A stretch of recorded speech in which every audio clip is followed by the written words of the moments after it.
Bitcoin is currently retesting the bear market resistance.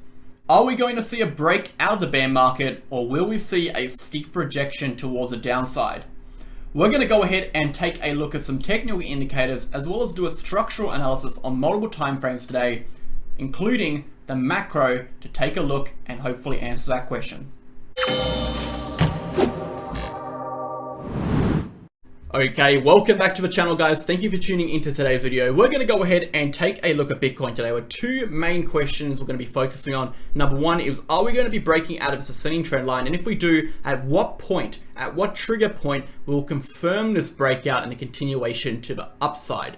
And question number two, what is the larger time frame looking like? What is the macro chart looking like in terms of technical indicators? And when will the bear market start according to the data we have from prior cycles and according to the technical indicators we can currently see?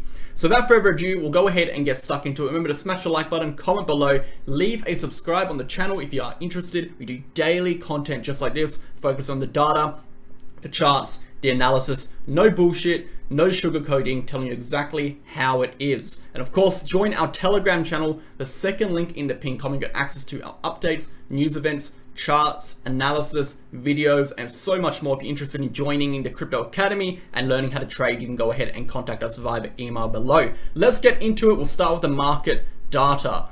So for the month, currently Bitcoin is down 0.09%, an insignificant amount, intangible amount. It's a very, very small amount. It's basically been pushed sideways. Basically for the 10, 11 days of December, depending where you are in the world, we basically haven't moved for December, right? We've been pushing sideways. We're almost exactly where we were at the start of the month. This is quite abnormal for Bitcoin. We generally see more volatility in the price action. In fact, volatility for Bitcoin right now is very, very low. We're sitting at 1.77 currently, 1.68 today. And as you can see, volatility ever since we basically reached December has essentially just jumped off a cliff. Theoretically, we take a look at this. We plateaued for about 20 days, and as we've been going, we're basically just jumped off a cliff. Okay, so December's volatility has massively reduced. We can see liquidations are freaking low, guys. 7.71 million is so low, indicating not a lot of volume in the market right now, not a lot of price action. The market is very much indecisively waiting for the two news events. Those are core inflation and year-on-year inflation, very important. December 13th, pretty soon, right? 2 days away. And then more importantly, FOMC, which is coming, which is going to be an interest rate hike. Very, very important stuff. We'll discuss the implications of those at the end of the video, what we expect to occur, and how those results are going to impact the cryptocurrency market and financial markets, now knowing what we had for PPI. So we'll get into that later in today's video. Let's go ahead and assess the general market. So DXY did actually break out of this falling wedge formation. We had a little break to the upside, but the markets are obviously closed right now. Expecting that to continue upwards, obviously, from the breakout, that would be bullish for the DXY, bullish for the dollar. Of course, we can expect the stock market to open lower if that does occur, if this does open higher. And of course, we already know, guys, this is inversely correlated to stocks and crypto. So as the DXY rises, we generally see cryptocurrency fall down. We generally see the stock market fall down. It's not always that a 0.7 degree correlation between stocks and crypto, and though that correlation is bound by the US dollar. Okay, so the US dollar drives those markets. So the US dollar gains strength. We generally see both of those assets fall to a degree of 0.7 degree correlation coefficient with each other. Okay, so that's why we generally sometimes see Bitcoin not fall as much or just push sideways when stocks are falling and DXY rises, vice versa. If we do see a DXY lose the support level over here, we can expect it to come and retest this 103.78 level. But if we're taking a look at the bond yields are looking pretty decent. So we're seeing the 2-year government bonds right now retesting this downward trending resistance. Again, this is a point of which if it does break upwards, we can potentially see some sort of reversal in the 2-year government bonds. That, of course, would be relatively bullish for the government bonds. And as we already know, guys, as long as these rise, we expect the DXY to rise and markets fall. So when these bond yields rise, we do expect the strength of the dollar to rise with it, and therefore we expect the markets to fall. So that's an indication that we are potentially finding some sort of bounce point over here, similar to what we saw in this fake out down below in this downward trending resistance. We can see that same thing happen here before we head back upwards. It's a possibility. And of course, the 10-year government bonds, we are in this descending, expanding wedge formation. Again, this could be a potential reversal pattern breaking upwards here. Again, this is a trigger point here for a continuation higher. So the DXY, the bond yields are looking more in favor towards the upside here, potential bounce points. S&P 500 and Dow Jones. Dow Jones did obviously get rejected from this upper trigger level, indicating we are actually going to go clear some of these lows. We can expect the price to continue. Would not be bullish on here unless 35,000 is broken. When that breaks, we can expect upside. Moving on, S&P 500. Same thing, guys. Got rejected from that rising wedge formation, came down, bounced on the support zone, and got rejected on the uptrending resistance. We can now expect a continuation to the downside. If this level is lost, we can target these lower levels, and vice versa. For us to see any sort of continuation upwards, we're going to need to clear this local high, and for us to be bullish, we do need to clear this 4,300 level. So quite a fair bit of ground to make up for the S&P 500. Let's go ahead and get into Bitcoin. Because Bitcoin is retesting the macro downward diagonal bear market resistance. What a mouthful. It is retesting it. Let's take a look at this chart. You can see we've had numerous retests on this trend line, okay? And we're coming up on our fourth retest right now. We're very, very close to it. We're a smidgen away from retesting it. You can see a little bit more clearly on this chart. We're pretty much just like I don't even know what percentage that is. We're talking less than like 0.5%, you know, maybe even less than that. We're looking at, you know, 0.1%. So we're pretty much on that trend line. We already know, guys, that a trend line is going to be acting as major resistance. We can expect rejections from this trend line. More importantly, the question is now, if we break out of this trend line, is this enough to confirm the confirmation or confirm a move to the upside on the short-term time frame? The simple answer is no. We have to understand how market patterns work. So currently we are still within the bounds of a rising channel structure. So for us to flip and confirm that this structure breaks, we actually need to invalidate this bearish structure to go ahead and confirm that a breakout over here kind of outweighs that structure. Okay, that didn't make any sense.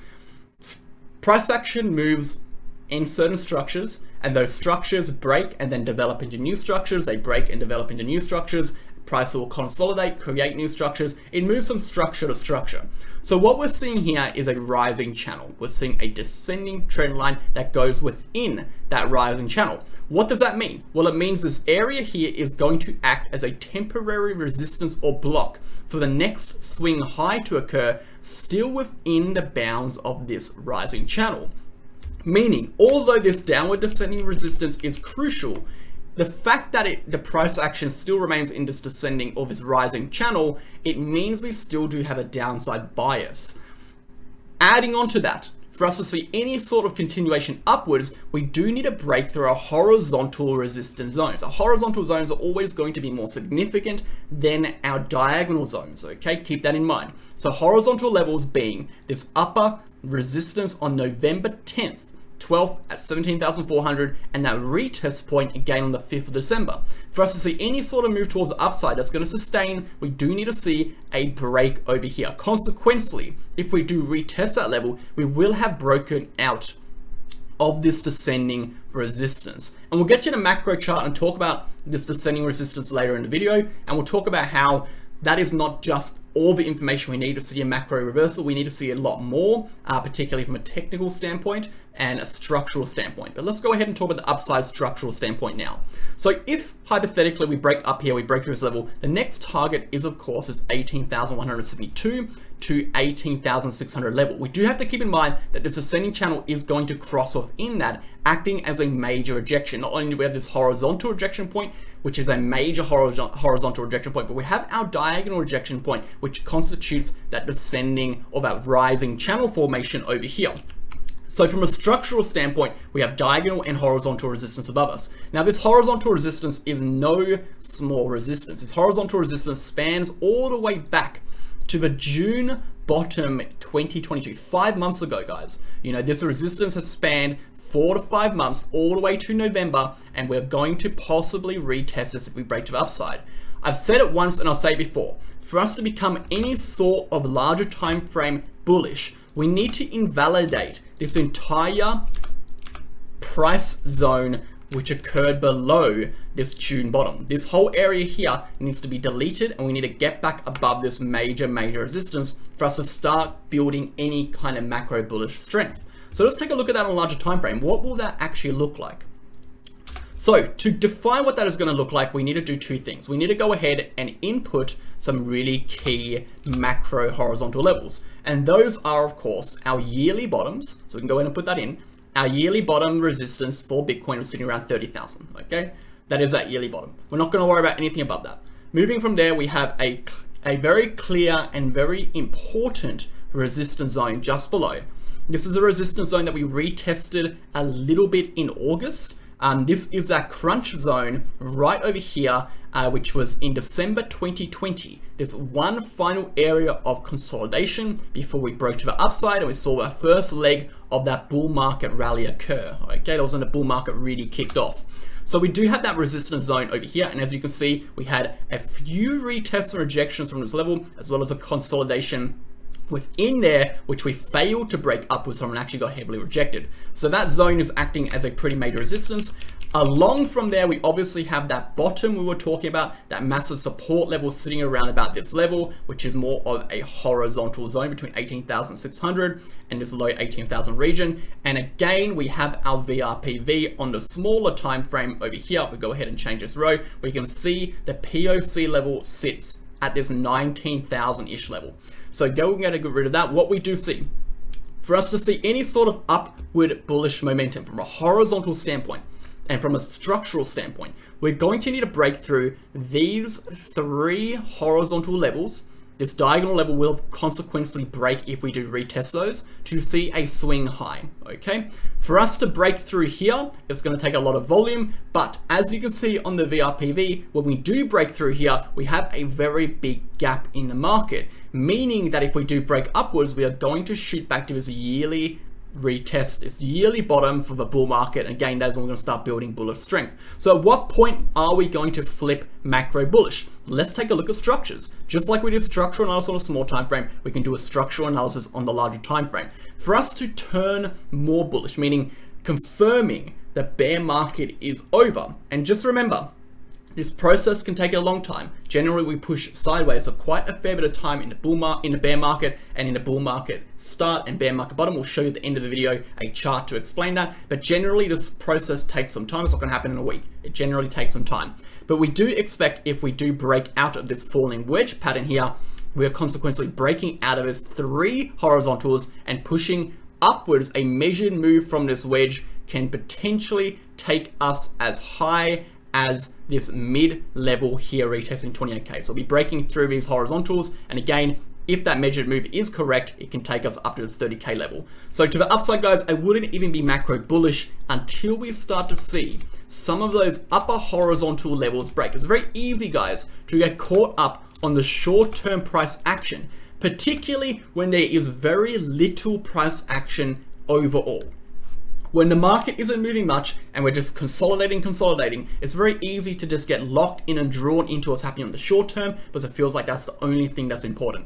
In reality, we have to look out and zoom out a little bit more when doing our macro analysis and talk about our structures, our horizontal levels, what points are actually going to be confirming potential breakouts. It's very relevant that we're talking about this now, as we are approaching that bear market downtrend. We do have to be discussing a game plan and what we expect to occur on the smaller time frame that does occur. So let's go back to that Bitcoin chart really quickly and talk about the downside, because we obviously do have that potential to go downwards whilst we remain underneath this resistance. Whilst we remain underneath these horizontal resistances, we do have that potential to go downside.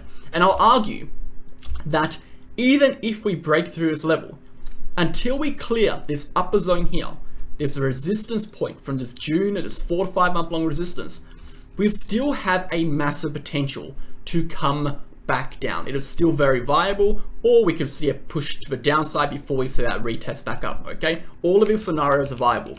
So just because we can't exactly say what's gonna happen in the short term while we're in these ranges, right, it's very hard to say. We can say if we do break from these upper ranges, we expect the price to rise upwards.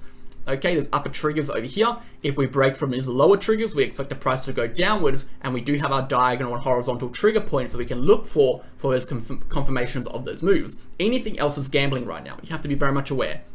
So for the downside, if we break this uptrending support line, we do expect a retest and rejection from this support level. I'd be looking to take shorts upon the breakdown here and more aggressively upon the loss of this local low here. Targets are, of course, these gray boxes as well as the POC level at 16,550. On the chart, as you can see, this area acted as major support throughout the history of Bitcoin in the last 2 months. So those are the downside targets. Of course, on the macro scale, if we do happen to lose that 15,500 level, the next logical area to find support according to the market structure, okay, very simple stuff. We're looking at $13,900 to $12,000, okay, $13,900 to $12,000. As you can see, underneath this 16,000 level, VIP starts to drop off until we reach this 13,900 to 12,000 level,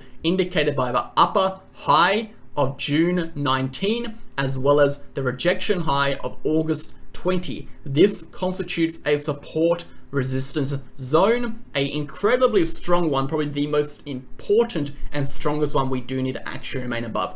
Let's go ahead, and I think this is a good time to transition into the macro chart, particularly the Brave New Coin Liquid Index, and talk about the 4-year cycle, as we've brought up some key rejection and support levels that we do want to talk about. So we'll go ahead and get into that. Looking for an honest, reliable, and accurate exchange that you can trust to trade on, go ahead and sign up to BitGet with the link down below and join myself and all of our other VIP members and other members who trade on BitGet daily. There's a whole range of benefits and features you can actually get by trading on BitGet. These include no government regulations, meaning you can sign up from anywhere in the world. There's no KYC, 0% trading fees on spot, massively reduced trading fees on futures, is one of the lowest in the game. And most importantly, access to their protection fund in case the exchange gets hacked. You can actually get reimbursed for your funds, so you can ensure your funds are safe. Now, most importantly, if you do sign up with the link down below, that first link, you'll get access to 2 additional features. These include access to a reward center where you can get up to $4,163 in rewards, and access to the MegaWhale exclusive referral link, bonus discounts. Every other month we do bonus campaigns. We get up to 10% off your trading fees, or even you get a percentage of your trading fees refunded to your account as USDT. Essentially, you get paid to be on the exchange. That's enough, guys. We'll get back into the video. So the 4-year cycle, as you can see in this chart over here, is represented by our Brave New Coin Liquid Index. You can see these red lines here representing that level we just discussed, that 13,900 to 12,000 level. According to the 4-year cycle and according to our drawdowns from absolute tops to bottoms, we can usually see around 13 bars on the monthly chart to 14 bars on the monthly chart. That's generally how long our bear markets last. That is pretty consistent with our bear market this time, according to the price action, which we are seeing a retest of that bear market downward trending resistance, okay, in relation to the amount of bars that have occurred, which is 13. So around the 13 to 14 bar period, and we are looking like we are breaking from that bear market resistance. But that does not mean the bear market is technically going to result in a bull market initially. It takes some time to develop a bull market, takes some time for this bull market to really initiate, and more importantly, guys, we do potentially have more downward price action according to the percentage drawdowns we have seen in other bull markets. I'm not saying we're going to see it, but I wouldn't be shocked if we do see this, because according to other bull markets, we generally move down 84%. Now, there are a few things to why that theory is not going to hold stand over the test of time. The reason is, number one, diminishing returns as the prices rise more and more, but total amount of money in the cryptocurrency market obviously rises. Therefore, for us to go down 84% every single bear market, it's going to require a lot more money to be displaced out of the market. Now, as the prices go higher and higher, we have more dead wallets, we have more cold holders, we have more institutional investors, we have more people who aren't willing to sell, and therefore the floor prices rise and rise. And as well as that, it is very hard to displace, significantly more money in the markets without global economic crises. So we generally are not going to see 84% drawdowns every single bear market. as the prices get bigger and bigger, these drawdowns are going to become less and less. That doesn't mean the bear market's less severe. It just means according to the total cryptocurrency market cap at the peak and at the bear market, the percentage difference is going to be smaller, but the total amount of money displaced is always going to be larger. So keep that in mind. So we don't necessarily have to come down and retest this point according to a 4-year cycle. We could potentially break that trend here and actually find a bottom here. It is possible. We do have to keep that in mind. Another thing is, when does the bull market usually start? So there's a chart that I like to use for this, and that is the Ichimoku cloud. So what we'll do first and foremost is let's go ahead and bring up the Ichimoku cloud. And what I like to use is the baseline. So we'll go everything but the baseline is going to be taken off. So what we can see over here is we usually see the bull market start on that first monthly close above the baseline. So the baseline is this red, this light red, kind of maroonish line you can see in the chart over here. So let's take a look. Where does a bull market start? We'll draw some lines in. The bull market starts on that monthly close above. So it starts over here. Okay. Again, we saw a bull market start over here. From absolute bottom to bull market start, we usually see about 16 bars. Okay. So absolute bottom to bull market start, we usually see about 16 bars. So it's 15, 16 bars. From that bull market to bull market top, we saw 19 bars. From this bull market to bull market top, we saw 18 bars. So again, this bull market consolidation had one less bar. This consolidation had one less bar. This one had one more bar. This one had one more bar. And this one over here, more importantly, had 14. So if we go ahead and extend that backwards, you can see the total amount of bars is usually, I'm going to go ahead and calculate as 19 plus 15 plus 14. What's that? 29 plus 19, 29 plus 58. So it's usually like 50 or 48, sorry, 48 bars or something between the two. So we can go ahead and just quickly do this. It would actually be a little bit easier. 48 bars. So we generally see 48 bars. So taking that logic into a place over here, 48 bars across will take us to around May 2024. Now, according to the 15-16 bar theory, if we go ahead and draw 15-16 bars, that takes us from March to April. So my theory over here, according to the market structure, according to the data we have already, we should see the bull market start anywhere between March 2024 and May 2024. This is where I believe the bull market will actually start. Once more, I'm trying to find my rectangle for cryptocurrency. Now, here is where it gets very interesting once more. Just because the bull market is a long time away, it doesn't mean the market won't perform phenomenally between the absolute bottom for Bitcoin and the point at which the bull market actually initiates. If we have to take a look at where the bull market usually initiates, well, let's take a look at the percentage draw up from absolute bottoms to bull market starts. We generally have, that's 224%, okay? And this one over here is 206%. So we usually have about 200% gain. So assuming that the bull market will bottom out, or the bear market will bottom out down here, we will see a rally up to around 33,000 during that period, which is a huge, huge rally. 210% rally in Bitcoin is massive. That will take us above the key, very, very key $30,000 yearly low level for Bitcoin, and that will initiate that bull market. If per se we bottomed out at 15,500, that will coincidentally bring the Bitcoin price over 48,000 again. Another very key resistance is that $48,000 resistance on the Bitcoin chart. So according to whichever way you spin it, according to the data, if we do follow the same practice we have seen on Bitcoin, regardless of whether the drawdown goes down to 10,000 or 12,000, or it stops down over here, the return on investment for Bitcoin from the absolute bottom of the bear market, okay, until the bull market comes, is still phenomenal. So a lot of people say, oh, I'm just going to wait until next bull market. Well, by then the markets have already rallied, because the bull market doesn't start at the bottom. The bull market starts after these yearly resistance levels on Bitcoin are reclaimed, and that can take a lot of time. If we go back to this chart here, you can see where these levels are. We're looking at 30,000. We're looking at 48,000. There's upper levels, we are all the way down to 17,000. It can take a long time, guys, if we're not, it can take a long time if we're not in a bull market to see price action that explosive. A lot of people come into crypto during this phase here, and they get used to these volatile, quick, you know, explosive price moves. And when we get into these bear markets, we're getting to more steady, more normal price action. They think crypto is dead. They think the market's slow. They think it's dying. In reality, guys, this is an exception to the standard. Okay, the standard price action in markets are more like this. Okay, keep that in mind. I hope today's video was helpful, and we'll see you guys tomorrow. Cheers.